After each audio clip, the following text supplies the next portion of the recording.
Something going on with the microphone here. Well, hopefully y'all can hear me fine.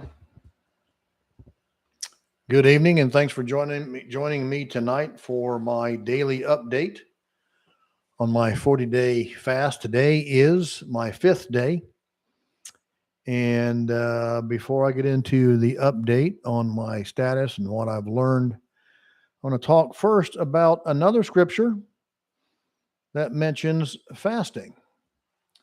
And I'm going to pull this one up on my computer. Actually, I already have it pulled up. I'm going to have to put on my reader glasses for that. This is actually in Matthew 9, verse 14 and 15. Then John's disciples came and asked him, "How is it that we and the Pharisees fast often, but your disciples do not fast?" Jesus answered, "How can the guest of the bridegroom mourn while he is with them? The time will come when the bridegroom will be taken from them, then they will fast." This just goes to further show that fasting was a regular way of life previously. And I question why that would be taken from us. I mean, why would it be common knowledge back then and today? It's a growing thing here recently just because of the fat loss, how fat people got fat, and wanted to come up with an easier way to lose that fat. But why is it? Bear with me a moment. Why is it that knowledge was taken? Why did the controllers stop letting us know about something that keeps us very healthy? As I learn more and more about the benefits of fasting, it makes me wonder more about their motives behind taking this away from us. Big pharmaceutical companies thrive on sick people. The medical industry has no use for healthy people. If you are healthy, they don't make any money off of you. That's why now they have a drug for everything. Their goal is not to heal you, but the goal is to keep you on drugs as long as possible. As a matter of fact, I learned recently that the reason a doctor will most likely recommend chemotherapy over any other kind of healing methods, any kind of natural healing for cancer, is because the doctor makes about $600 out of I think it's $1,100 per dose.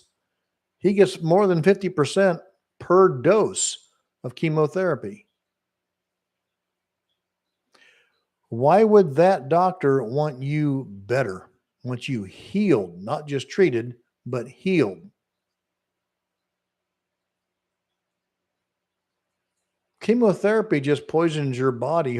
It's poisoning your body, hoping that the cancer dies before you do.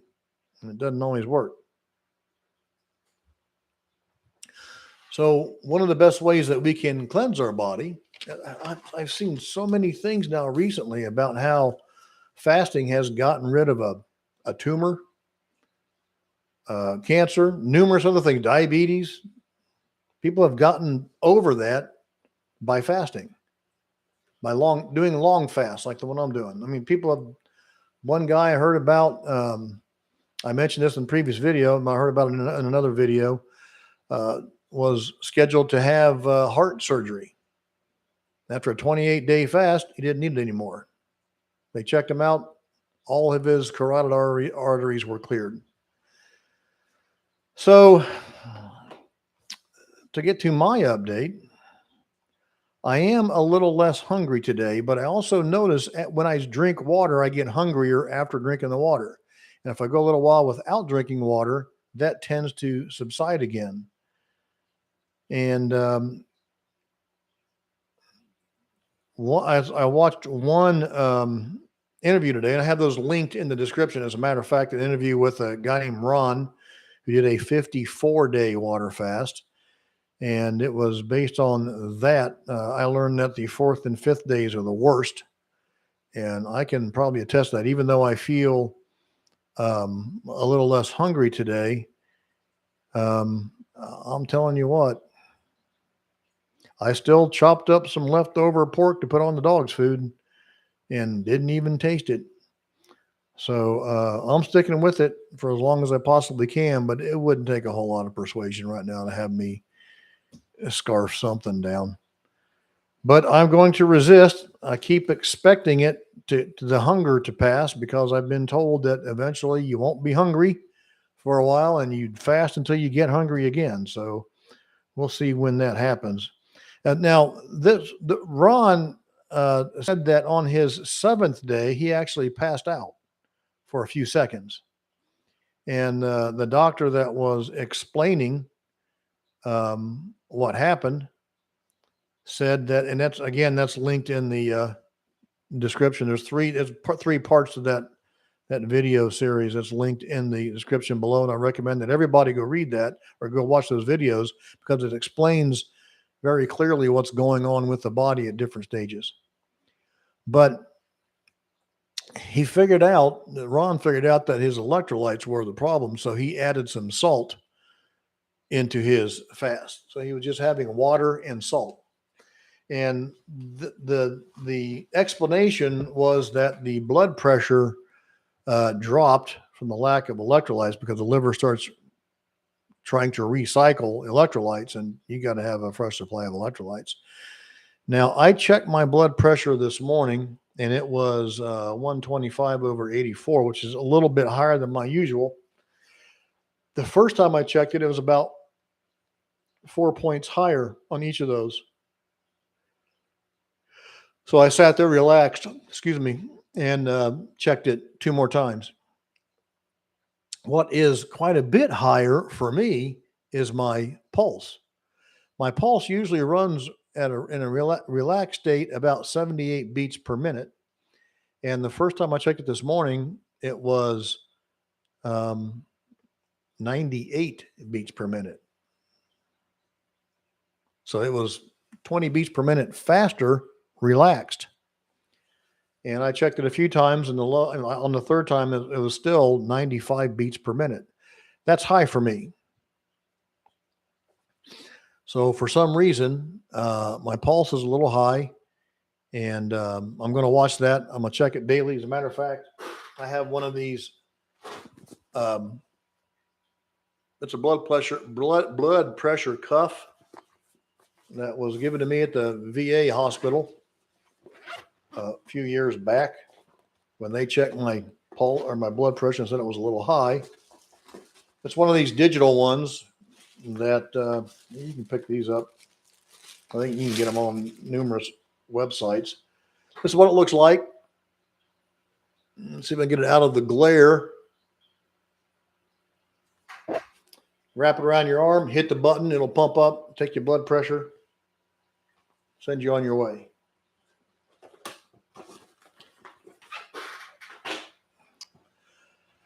But so there's a possibility that I'll be adding salt into my daily consumption of water. I noticed each night, about the time I'm ready to go to bed, as a matter of fact, I do get a little bit of diarrhea. It's not a lot, but I still get it. It's consistent every single night except for the first night. It started the second night, and it's gone that way the third and fourth as well. I have yesterday, I think I was a little bit short on water, and I think the reason for the diarrhea is I try catching up as the day gets long. This is my fourth jar of water today. It's still kind of full. I'm trying to make sure that I get at least a minimum of 4 jars or 24-ounce canning jars. I do that specifically because it's easy to keep track of how much I'm having. And 24 of them would be 96 ounces. My preference is to do 5, which would be 120 ounces. That's 8 ounces short of a gallon. But I'm not doing too bad. One other observation that I'm making is I feel colder than I usually do. I usually keep the air conditioning set on 72 degrees, but that's been cold to me. As a matter of fact, I got on 73 degrees now, and I'm actually feeling a little cold still. Um, so it's just a simple thing of turning the temperature up. But that's where I am today. I feel good generally. I'm hoping that again I'll feel better after another couple of days. Hopefully tomorrow, as a matter of fact. But I did when I woke up this morning. I did not feel very hungry at all. And once I started having some water, that's when I started feeling hungry again. So I think it just woke my stomach up. That's all I have for today. I thank you all for joining me. I hope to see you again tomorrow, and I will keep you updated on how this goes. Every day, we're going to learn a little bit of something from this, and we'll see how it goes. Matter of fact, I just found another video that I'm yet to watch. I'll be watching that tomorrow, uh, and I'll link that in tomorrow's video that explains how. It gives a lot of detail. I mean, great. It gave enough detail that a doctor made a comment that he researches. I mean, he reviews um, research paperwork all the time, and he commended the guy who made the video for being so detailed and accurate. So I'll watch that, and I'll see if I learn anything else that I need to do. I saw a preview for another video on how to water fast or how to fast without being hungry. I'm going to find out what that is too. What I won't do is any purported fast that includes taking in any kind of caloric intake, because to me, that's not a fast. That's a diet. If all you do is reduce your calories and take in liquids, that's not a fast. It's a diet. A fast is nothing in the form of caloric intake. That's what makes the body burn fat the fastest. And it gets rid of adipose fat. I mean, the or visceral fat. I can't remember which one of the two fats. One hardest to get rid of. A lot easier because, like I said before, the body after a few days starts looking for whatever it can consume, and if that's your fat, it's going to take it. Anyway, have a great evening, and I hope to see you again tomorrow. God bless all of you. Take care.